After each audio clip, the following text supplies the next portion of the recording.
Good morning, everyone, and welcome to the March 28th City Utilities Regular Committee meeting in the Larry M. Dingle Committee Room. I am Jason Winston, Chair of the committee. I am joined to my right by Councilmember Andrea Boone, who's Vice Chair. To her right, Councilmembers Lewis and Councilmember Howard Shook. To my left, I'm being joined by Councilmember Dozier on my far left and Councilmember Dustin Hillis. At this time, I'll accept a motion to adopt the agenda. So moved. Second.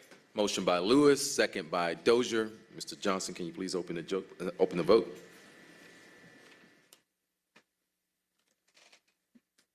The vote is open.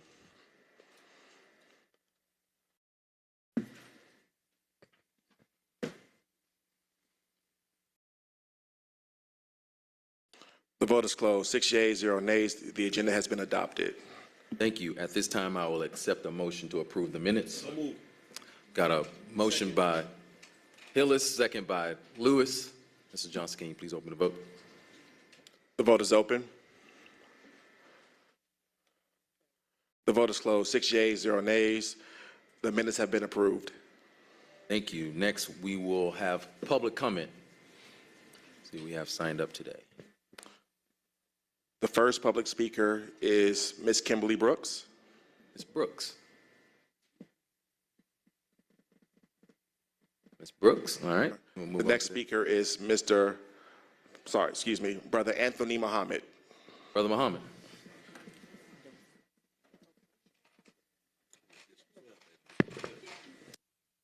I am that I am.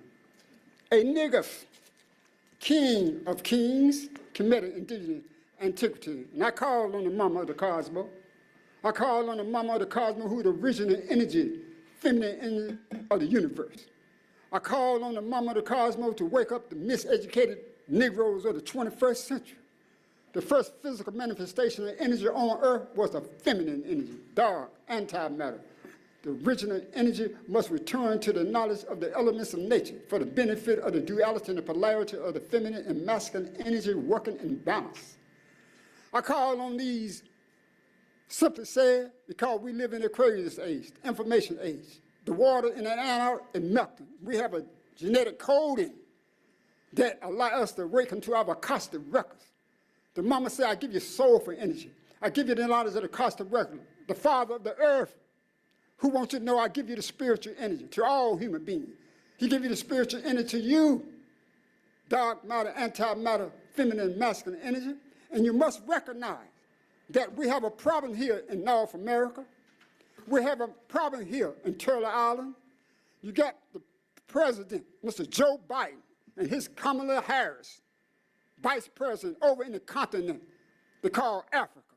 You got thousands of children working in the mines for the benefit of the 13 families of the exploitation of the wealth and natural resources of the earth for the benefit and influence of the world population controllers, the churches, Christianity, Islam, the schools, the media, and you got the people who at the bottom of the pyramid represent debt slavery.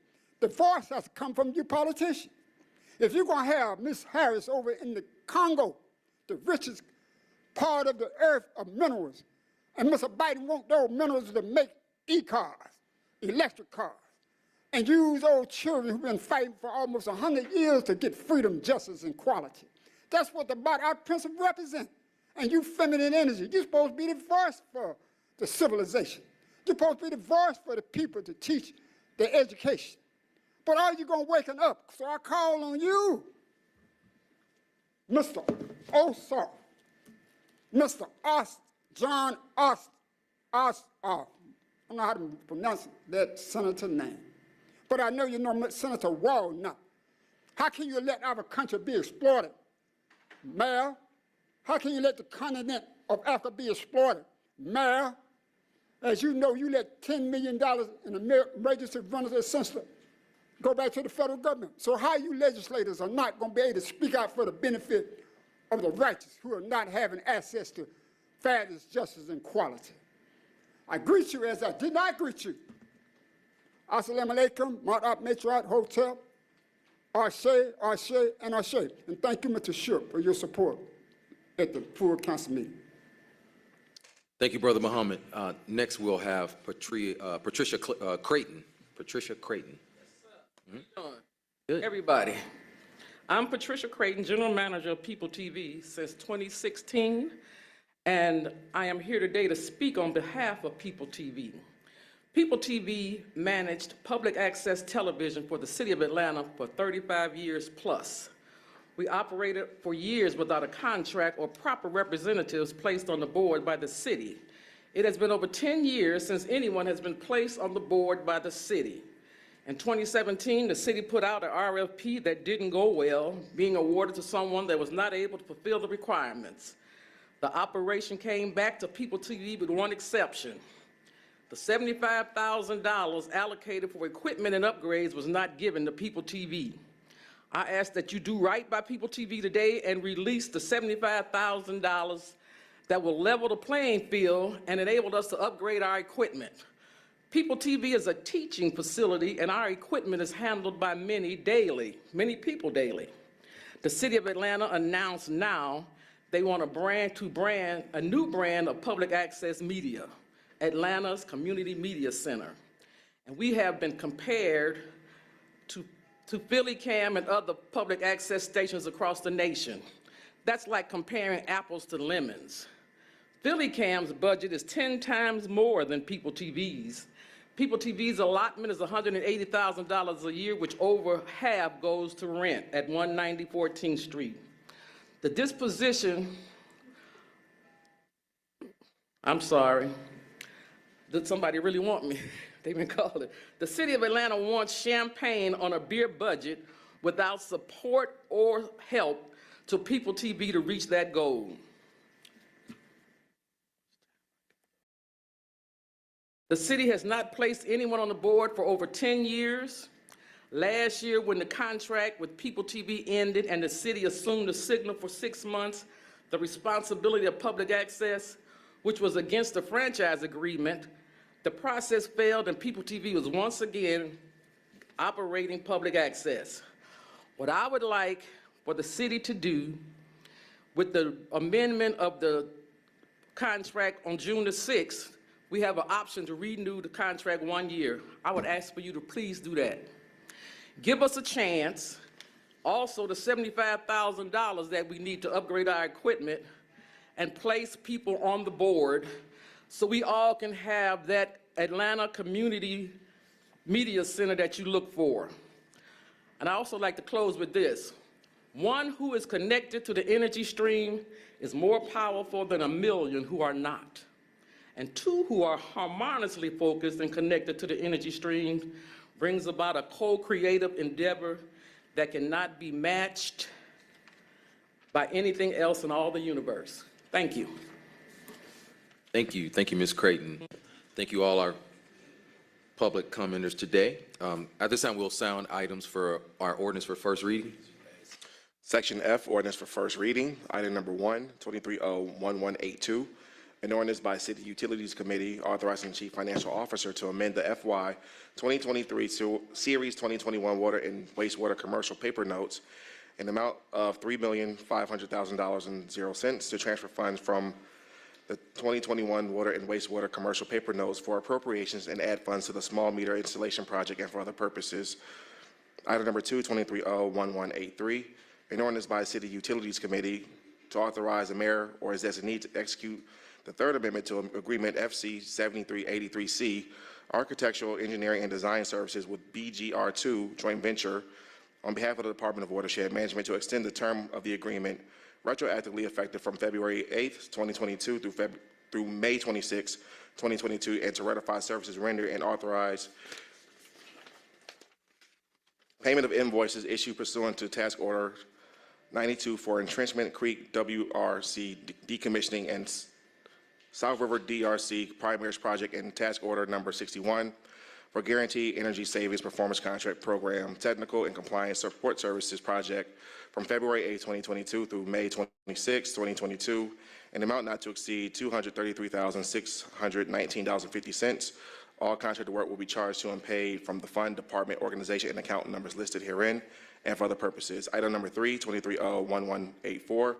An ordinance by City Utilities Committee authorizing the Chief Financial Officer to amend the FY 2023 Water and Wastewater Renewal and Extension Fund budget an amount of $233,619.50 to transfer funds from watershed reserves for appropriations and add funds to the capital improvement, architectural, and engineering project and for other purposes.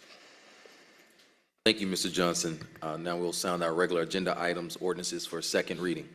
Item number 4, 23-01146, an ordinance by City Utilities Committee to ratify services rendered in connection with agreement FC 10282, cooperative purchase agreement for Fleet Commander Car Share Program with Agile Access Control Incorporated, beginning February 6, 2023, to authorize the mayor as designee to exercise the second renewal option under the agreement on behalf of the Department of Watershed Management for a term of 1 year, retroactively effective from February 6, 2023 through February 5, 2024, in an amount not to exceed $49,367.95, to authorize the mayor or his designee to execute the First Amendment to the agreement to add the Department of Public Works as an authorized user agency. All contract work will be charged to and paid from the fund, department, organization, and account numbers listed herein and for other purposes.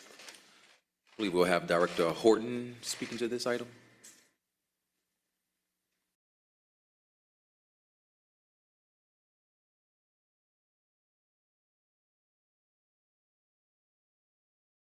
Good morning. Good morning, not Director Horton, but Well, we're still waiting on him, so if we can move this toward the end, hopefully he will get here. If not, I will report back on this particular item. Kathy Martin, Deputy Commissioner of Administration. thank you. Colleagues, if you don't mind, we'll hold that item to the end. Just keep in mind, we don't have that many legislative items today, so hopefully he gets here quickly. Item number 5, 23-01147, an ordinance by City Utilities Committee authorizing the mayor or his designee to execute the Third Amendment to agreement RFPS 1200455, annual contract for municipal solid waste with Republic Services of Georgia Limited Partnership and Genesis Testing Services Incorporated, doing business as 3G&L joint venture on behalf of the Department of Public Works, to authorize payment of a rate of $43.19 per ton base rate calculated pursuant to the Water, Sewer, and Trash Consumer Price Index for municipal solid waste disposal services, retroactively effective March 1st, 2023. All contract work will be charged to and paid from the fund, department, organization, and account numbers listed herein and for other purposes. Commissioner Wiggins.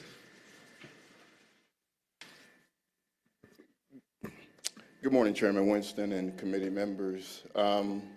As mentioned earlier, this increase is due to the recent increase of the Consumer Price Index for the Water Sewer Index Fund.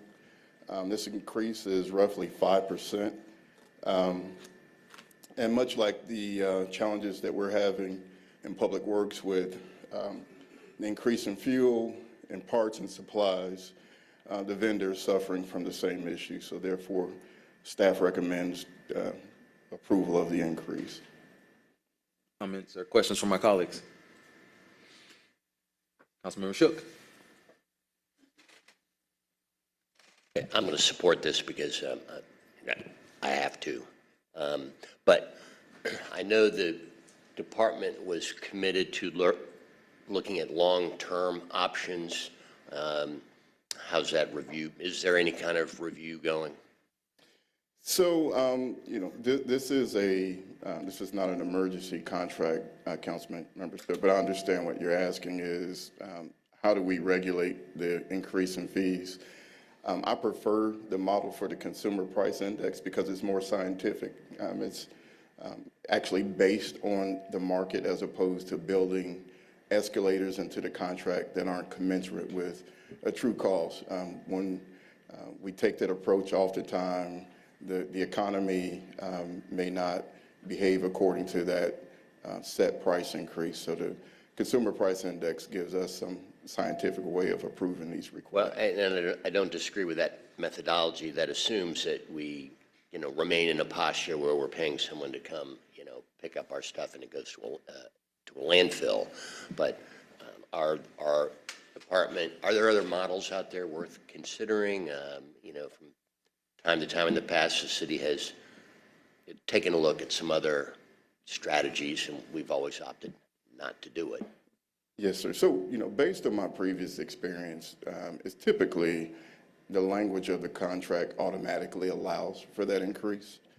commensurate with the CPI, or just a built-in escalator. So I feel like we've brokered the best agreement possible on the behalf of the city. Otherwise, it would be very difficult to find a waste hauler that would be interested in performing services without knowing that there would be an opportunity for an increase in cost.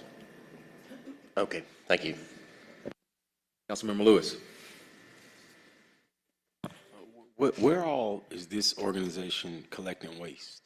So this is for disposal of our municipal solid waste at the transfer stations. We have 2 transfer stations that we use, but this is just simply to collect solid waste, and that trash is ultimately taken to the landfill in Griffin. I just want to make sure, this is us paying an organization to collect it for us, right? No, sir, it's just for the disposal. Gotcha. Our trucks will transport the waste to 2 of their transfer stations. Okay, perfect. Thank you. Yes, sir. Any other questions? I have a motion by Councilmember Dozier, a second by Lewis. Mr. Johnson, can you please open the vote? The vote is open. The vote is closed. 6 yeas, 0 nays. This item is favorable. Item number 6, 23-01148, an ordinance by City Utilities Committee authorizing the Chief Financial Officer to amend the FY 2023 Water and Wastewater Renewal and Extension Fund budget an amount of $7 million and 0 cents to transfer funds from watershed reserves for appropriations and add funds to the Lakewood Park Partnership Project and for other purposes. Director. Good morning, Chair and members of the council. Alex Mohajer, Office of the Watershed Protection. This is to fund the city's contribution under a project partnership agreement with the U.S. Corps of Engineers to implement the Lakewood Park Project, District 12. A resolution to authorize execution of the agreement was approved during the last meeting. The total cost of the project is estimated to be $15 million. Corps of Engineers committed to $6 million, and the city would be responsible for the remaining $9 million. The city has already committed an in-kind contribution of $2 million toward the project via a design task order with H2R, authorized by the City Council in Ordinance 22-0-1903 on January 17, 2003. Therefore, an additional $7 million needed to commit to this project. Councilmember Lewis. I know myself and Councilmember Winston, we always happy when we see this paper come across because it's supposed to help us eliminate some of the flooding that goes on in our district. So again, I appreciate the Department of Watershed for working with the Army Corps of Engineers to get this funding going. Appreciate the Mayor's Office for being flexible as well. So move, if possible. Got a motion by Councilmember Lewis, got a second by Dozier. Mr. Johnson, can you please open the vote? The vote is open. The vote is closed. 6 yeas, 0 nays. This item is favorable. We have 1 item coming off held.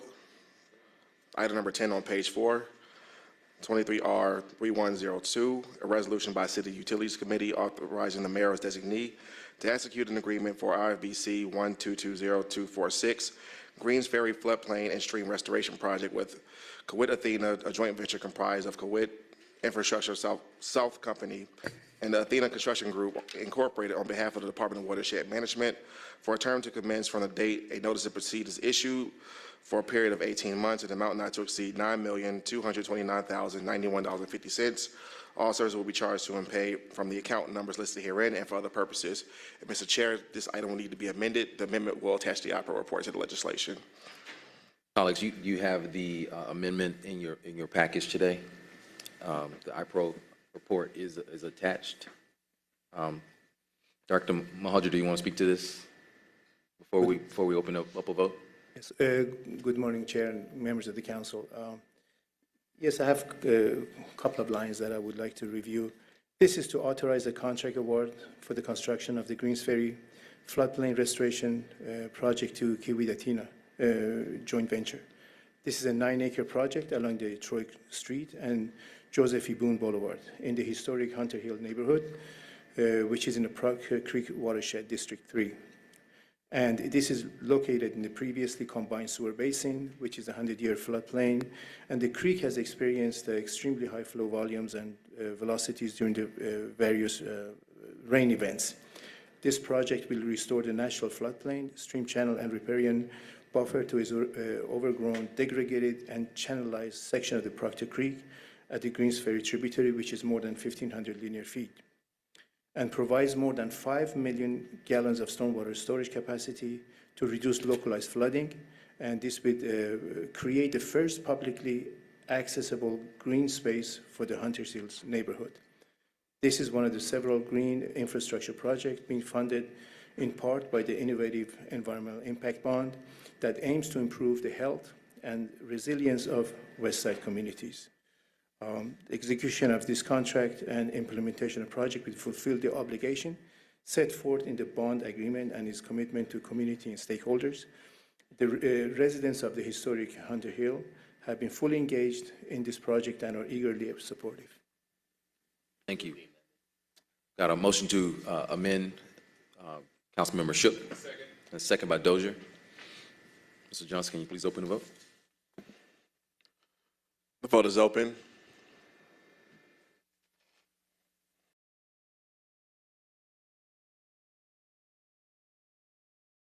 The vote is closed. 6 yeas, 0 nays. This item is amended. Got a motion to approve as amended by Councilmember Shook, second by Dozier. Mr. Johnson, can you please open the vote? The vote is open.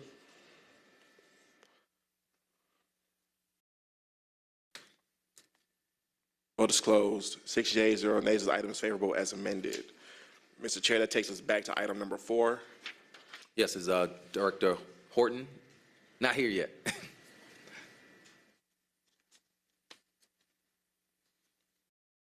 Thank you again, Councilmember Winston. I apologize that Mr. Horton is not here, so if we can just hold this to the next cycle, the department would certainly appreciate it. Mr. Chair, may I resound the caption for public record? Okay, thank you. Item number 4, 23-01146, an ordinance by City Utilities Committee to ratify services rendered in connection with agreement FC 10282, cooperative purchase agreement with Fleet Commander Car Share Program with Agile Access Control Incorporated beginning February 6, 2023, to authorize the mayor as designee to exercise the second renewal option under the agreement on behalf of the Department of Watershed Management for a term of 1 year, retroactively effective from February 6, 2023 through February 5, 2024, an amount not to exceed $49,367.95, to authorize the mayor or his designee to execute the first amendment to the agreement to add the Department of Public Works as an authorized user agency, all contract work we charge to and pay from the account numbers listed herein, and for other purposes. So we have a motion to hold by Councilmember Shook, a second by Councilmember Boone. Mr. Johnson, can you please open the vote? The vote is open.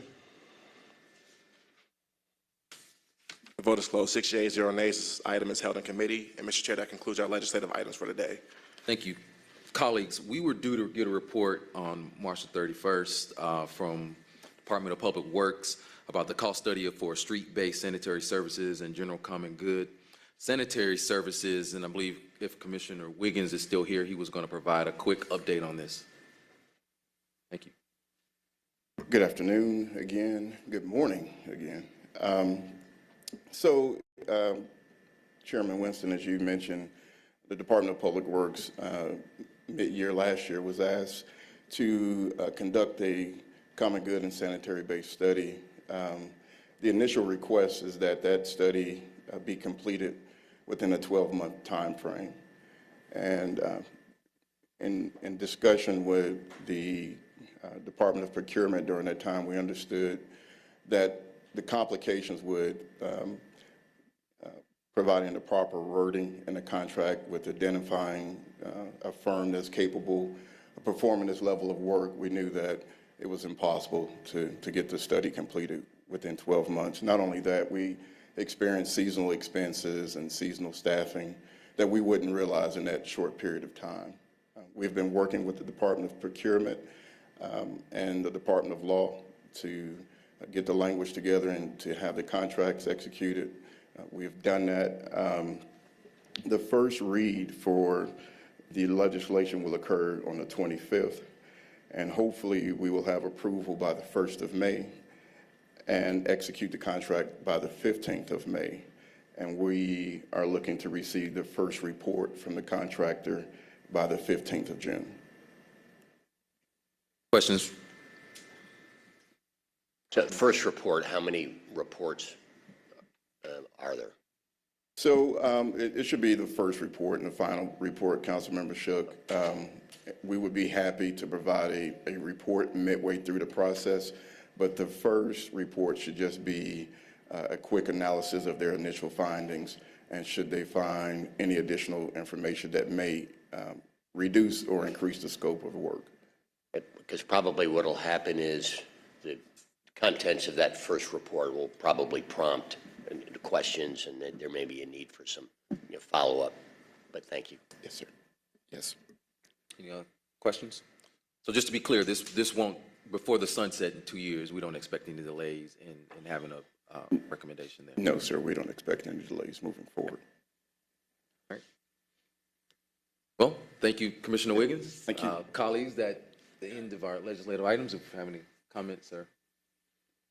I know myself and Councilmember Hillis, we made some requests of the Department of Watershed Management in one of our meetings, in which we asked about the current vacancies in the Department of Watershed, and that they would provide it to us, because I know they had the 309 applicants and 309 job opens from 2 different job fairs, one at C.T. Martin, one at Roselle Fan. We know that no one's really gotten the jobs from Watershed, so I know she told me she was going to, I know that Commissioner Browning, from the notes, a requested item was that she would provide the current vacancies in the Department of Watershed, also the data on employees hired through the PAT 3 program, and lastly, how many applicants attended the job fairs, which positions applicants expressed interest in, and how many applicants were hired. So I was wondering if anybody from the Department of Watershed had any of the information that we requested on the February 28th date.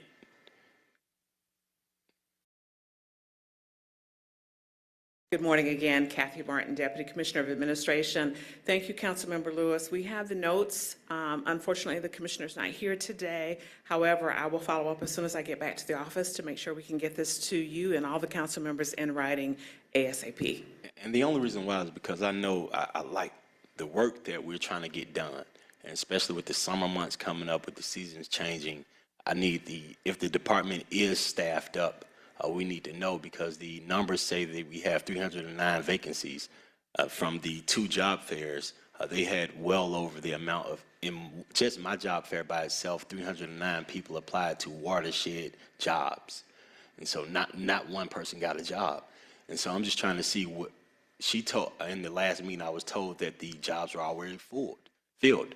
I'm just trying to see where we are with that. And so I would like that it's faster, if possible, because we've been waiting since February 28th right now. We will get that to you as soon as we can. Thank you for your concern. Thank you. Thank you. Any more comments for the general body? If not, we stand adjourned. Thank you all for a nice, efficient meeting.